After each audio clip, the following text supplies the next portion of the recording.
Oke, kembali lagi di channel saya. Makasih buat kalian yang sudah menonton video ini ya. Kali ini terkait PDIP.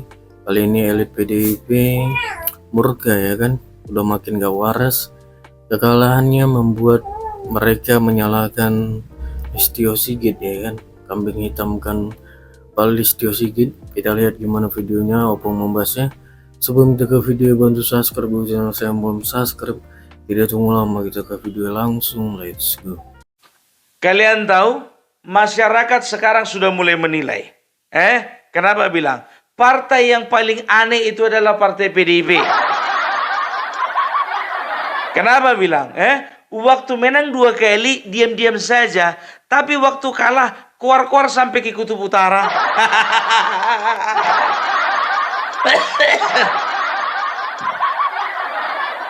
Mulailah menyalahkan yang inilah, menyalahkan yang itulah, menyalahkan yang di sana lah, menyalahkan yang di sinilah.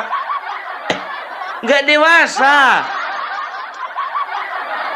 Kayak anak-anak kalau jatuh, biar tahu kalian, jatuh misalnya di lantai tersandung dia kan, apa katanya? Siapa yang nakal? Siapa yang nakal? Oh, nakal lantainya ya katanya. Lantainya lah dipukul mamanya. Begitu juga contohnya dia nggak hati-hati, dia kan kejedot tembok contohnya, katanya kan terbentur kepalanya, nangislah dia, siap, kenapa nak, kenapa? Ditunjuklah tembok itu, biar nangisnya diam, pikir mamanya kan, dipukulnya lah temboknya itu. Nakal tembok ini, padahal yang nggak hati-hati si anak tersebut. Tembok itu kan tidak bisa bergerak, lantai itu pun juga itu yang dipijak-pijaknya. Koreksi diri dong bro. Ini mulai kalian mempersalahkan partai coklat lah, ASN lah, aparat pemerintah lah. Kenapa itu Deddy Sitorus bikin pertemuan? Tulisannya di situ adalah kejahatan pilkada yang ada di Sumatera Utara, Jawa Tengah, Jawa Timur, Banten, Sulawesi Utara. Kenapa nggak ada di situ nama Jakarta? Karena menang. Kenapa nggak ada di situ Bali? Karena menang. Mulailah orang ini mempersalah-salahkan kepolisian.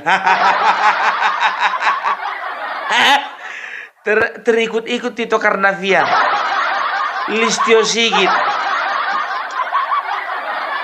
termasuklah dari situ Bapak Udaku ya, karena Bapak Udaku juga polisi. Bapak udah lihat Deddy Sitorus disalah-salahkannya Bapak udah. Bapak tuaku di sana juga polisi loh. Kulaporkan kau nanti. Jangan pernah mempersalahkan sesuatu ya karena kalah ya kita salahkan orang lain. Introspeksi diri, evaluasi diri. Periksa apa yang bisa kalian pelajari dari pilkada tahun ini supaya menjadi pelajaran di tahun mendatang. Gitu loh. Kan bukan cuma sekali aja pilkada. Masih panjang. Indonesia ini masih berdiri sampai kiamat. Kita dengar dulu si Deddy Sitorus ini. Agak lain muncungnya ini ku tengok. Mana dia dengarkan kalian dulu ya. Tapi tolong kalau kalian dengarkan Deddy Sitorus ini, jangan kalian lempar-lempar HP kalian. Kami di PD Perjuangan terus terang sedih karena yang dimaksud Partai Coklat ini sudah barang tentu adalah oknum-oknum kepolisian. Cuma karena tidak hanya satu tempat, mungkin sebaiknya kita tidak menyebut oknum-oknum, tapi ini sudah sesuatu yang bersifat garis komando. Dan saya kira pemegang kuncinya adalah Listio Sigit. Beliau bertanggung jawab terhadap institusi yang dia kendalikan, yang dia pimpin, yang ternyata merupakan bagian dari kerusakan demokrasi kita. Ini tanggung jawab yang saya kira harus dipikul sepanjang sejarah nanti. Kawan-kawan PD Perjuangan, Ibu Presiden kelima, Ibu Megawati Soekarno Putri adalah orang yang memisahkan Kepolisian Republik Indonesia dari Angkatan Bersenjata Republik Indonesia setelah reformasi. Dengan harapan institusi kepolisian menjadi instrumen negara untuk menegakkan hukum dan perundang-undangan, menjaga keselamatan rakyat, melayani, to serve and to protect. Tetapi yang terjadi tidak saja pada pemilu presiden dan legislatif, lebih parah lagi pada pemilu kada yang lalu. Di Komisi 2, di Komisi 3 kemarin secara telanjang hal itu diangkat oleh salah satu anggota DPR RI di depan Listio Sigit, dan saya kira itu tidak bermakna apa-apa karena kemudian kita tahu sampai 27 sampai menjelang TPS tutup masih terjadi serangkaian aksi-aksi di berbagai tempat untuk mempengaruhi. Apa yang disalahkan? Listio Sigit. Deddy Sitorus, yang kau salahkan itu Adian Apitupulu. Ketua pemenangkan kalian itu Adian Apitupulu atau Listio Sigit? Nggak usah banyak cerita dong. Kalau sudah, ini sekarang logikanya begini. Kalau Listio Sigit berarti kalian bilang ada mobilisasi besar-besaran. Listio Sigit itu kepala Kepolisian Republik Indonesia. Berarti ada mobilisasi besar-besaran di seluruh provinsi di Indonesia. Kan begitu. Nah, kenapa di Jakarta kalian bisa menang? Nah, kenapa kalian bisa di Bali menang? Bahkan di Bali dari 8 kabupaten itu 7 ada 6 bupati yang menang. Dan ada beberapa daerah-daerah lainnya di mana PDIP mencalonkan diri di kabupaten juga menang. Ya, kan begitu. Nggak logika gitu loh. Kalau sudah Bapak Kapolri contohnya memobilisasi, berarti nyampe dia itu ke Kapolda, nyampe juga ke Kapolres, nyampe juga ke Kapolsek. Kan begitu. Nah, sekarang kenapa nggak merata kalian itu dibasmi di mana-mana? Kecuali kalau misalnya tidak ada satu daerah pun di Indonesia ini kalian menang, baru cocok kalian ngomong begitu. Kan begitu. Ini kau ngaku sendiri kau. Kita menang di 16 provinsi. Iya kan? Jadi itu artinya apa? Kalian bisa menang oleh karena ada pengamanan dari Bapak Kepolisian. Jangan kambing hitamkan kepolisian lah. Udahlah, pengalaman Pilpres kemarin itu jangan dibawa lagi sekarang. Kalau begitu terus kalian 2029 nggak akan ada lagi PDIP. Terus terang aja aku bilang, coba kita lihat dulu sejarahnya. Mulai dari tahun 97 atau 98 ya, pemenang pertama itu PDIP. Oke, 2004 ya. 2004 itu ternyata PDIP nggak menang. 2004 itu PDIP langsung tenggelam. Karena apa? Karena rakyat sudah melihat, karena rakyat sudah merasakan kekecewaan. Oleh karena 2 tahun pemerintahnya Megawati, 2 tahun juga masyarakat tidak menikmati kepuasan dan tidak menerima faedah. Ada lah pung faedah pung Indosat dijual. Laku keras. Sekarang begini, ya kan, kalau memang betul, sekarang begini ya, aku bilang sama kalian ya, aku bukan fitnah. Kalau memang betul-betul masyarakat cinta sama PDIP dan juga cinta kemarin itu sama Megawati, kenapa nggak bisa 2 periode? Deddy Sitorus jawab dulu ini. Kenapa nggak bisa 2 periode? Bapak SBY karena dicintai masyarakat 2 periode. Bapak Joko Widodo karena dicintai rakyat 2 periode. Mana tahu nanti Bapak Prabowo juga sangat dicintai rakyat juga 2 periode. Nah, kalian enggak. Kalian menang cuma di tahun 98. 97 ya, lupa aku. 2004 tenggelam. Ya, Udah ku baca datanya semua sama aku. Karena apa? 2004 itu juara pertama Golkar, juara kedua PKB, juara pertama Golkar, juara dua PDIP, juara ketiga PKB. Kan begitu. Setelah itu 2009 ya, 2009 pemenangnya siapa? Pemenangnya Demokrat. Ya, Demokrat pemenang pertama, pemenang kedua Golkar, pemenang ketiga kalian. Perhatikan ini. Tahun 97 awal reformasi, ya, PDIP itu juara 1. 2004 juara 2. 2009 juara 3. Kan begitu. Nah, sekarang ada sosok Bapak Joko Widodo. Makanya kalian 2014 naik lagi menjadi ranking 1. Kan begitu. Ranking 1 PDIP, yang kedua Golkar, yang ketiga Gerindra. 2019 begitu juga. Yang pertama PDIP, yang kedua Golkar, yang ketiga Gerindra. 2024 begitu juga. Yang pertama PDIP, yang kedua Golkar, yang ketiga Gerindra. Kan begitu. Ya udah, apa lagi coba? Masalahnya begini Ibu, ya kan? Sekarang Ibu itu tidak boleh mempersalahkan yang sana. Karena Bapak Prabowo pun juga kemarin kalah waktu berpasangan sama Ibu, nggak mempersalahkan siapa-siapa tuh.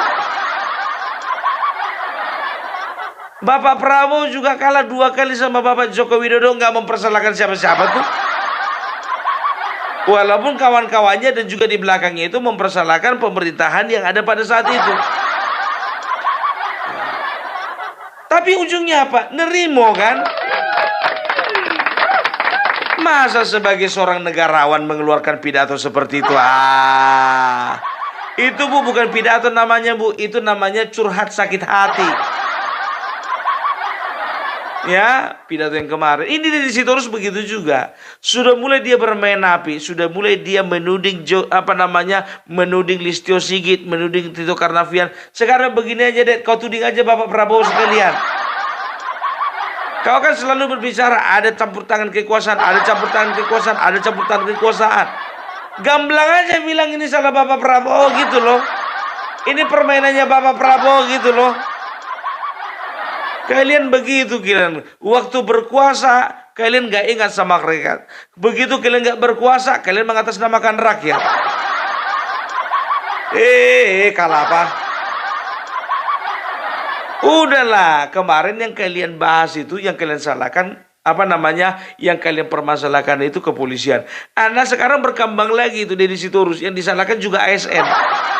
Parcok Partai Coklat itu kami tahu bahwa Partai Coklat itu adalah kepolisian dan ASN. Udah belepotan aku ngomong. Ya, mau sampai kapan kalian kayak gitu? Dewasa lah bro. Dengarkan.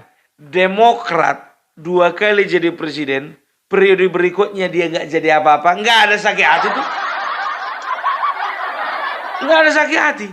Kan begitu. Golkar, ya, lihat Golkar 2004-2009 Golkar menjadi pemenang.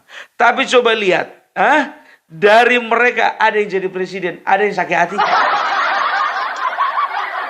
2004-2009 Golkar itu pemenang loh. Tapi nggak bisa jadi presiden, nggak sakit hati, nggak koar-koar, nggak ngadu-ngadu sama masyarakat, nggak nyalakan kepolisian. Ini khusus mereka itu buka forum coba. Orang ini lagi konferensi pers atau lagi bikin seminar. Kejahatan demokrasi di 5 provinsi. Sumatera Utara, Banten, Jawa Tengah, Jawa Timur, Sulawesi Utara. Sekalian dong bikin Bali sama Jakarta. Nanggung. Karena menang, ya dibilanglah tidak ada kecurangan. Karena kalah dibilanglah kecurangan. Kalah apa? Coba tolong dulu diselidiki itu. Katanya di Jakarta itu ada itu kertas suara yang sudah tercoblos nomor 3 kian. Periksa dulu itu Nggak enak aku dengarnya jadinya. Udah senang aku mendengarkan kemarin itu Bapak Pranowo Pramono Anung itu agak menang sama Bapak Rano Karno, agak senang ya kan, ya mungkin ini main bersih. Rupanya kedengaran kabar udah beredar di TikTok itu sudah dicoblos ada beberapa surat suara yang pencoblosan gambar nomor 3. Tapi aku percaya kalau ini kurasa ya maaflah, mungkin ini propaganda. Itu dia, ya apa dibilangnya? Saya tahu. Di situ terus mengatakan apa? Saya tahu di situ juga, ya kan? Saya tahu bahwasannya Jawa Tengah bukan lagi kandang banteng, tapi kandang bansos dan kandang parcok. Itu yang pertama, ya udah diakuinya secara eksplisit bahwasannya Jawa Tengah bukan lagi kandang banteng. Itu yang pertama. Tapi banyak dari mereka mengatakan apa? Bagaimanapun ceritanya kandang banteng tetap Jawa Tengah. Karena banteng dikeroyok dengan banyak sekali partai tetap menang. Kandang banteng berdiri sendiri, PDIP berdiri sendiri, kita bisa dapat sekitar 40 sekian persen. Tapi sebelah sana gabungan dari beberapa partai. Kalau misalnya dibagi-bagi cuma 10%. Udah lah, gak usah menghibur diri lah. Menghibur diri. Begitu juga di situ harus apa katanya? Kandang banteng sudah pindah dari Jawa Tengah ke Jakarta. Kok bisa kau pastikan itu di situ terus? Udah ganti kakak dia. Udah tukar kakak. Periksa dulu di Dukcapil. Cepat kali dari Jawa Tengah ke Jakarta. Periksa dulu kakaknya itu udah ganti belum? Udah masuk kakak Jakarta. Akui saja lah, kalau kalah ya kalah. Kenapa sih? Ya susah kali kalian mengakui kekalahan kalian sendiri. Nggak boleh begitu. Coba tiru dulu Vicky Prasetyo. Masa kalah sih Vicky Prasetyo? Vicky Prasetyo aja ngaku kalah. Masa kok nggak ngaku kalah, bikin malu aja. Ya, jadi sudah terbukti bahwasanya rakyat Indonesia masih lebih cinta kepada Jokowi daripada Megawati.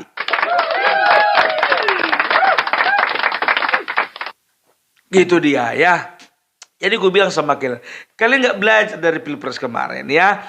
Kalian semakin banyak melakukan serangan, semakin habis energi kalian, maka apa? Maka udah terkuras energi kalian untuk untuk melakukan serangan tersebut. Jadi nggak ada lagi energi kalian untuk berbuat tindakan-tindakan yang positif. Apalagi Hasto. Ya, kukira lah kemarin itu biar tahu kalian, cuman munculnya si Hasto aja lem panjang. Rupanya Megawati pun begitu juga, disalah-salahkannya semua pihak. Pemilu ini adalah sesuatu yang sakral. Dan ini menjadi alat demokrasi. Tapi alangkah sangat berbahaya ketika pemilu ini diperalat oleh kekuasaan. Saya ingin menyampaikan bahwasannya demokrasi telah mati. Karena partai kalian kalah, kalian bilanglah demokrasi mati. Yang mati itu mesin partai kalian.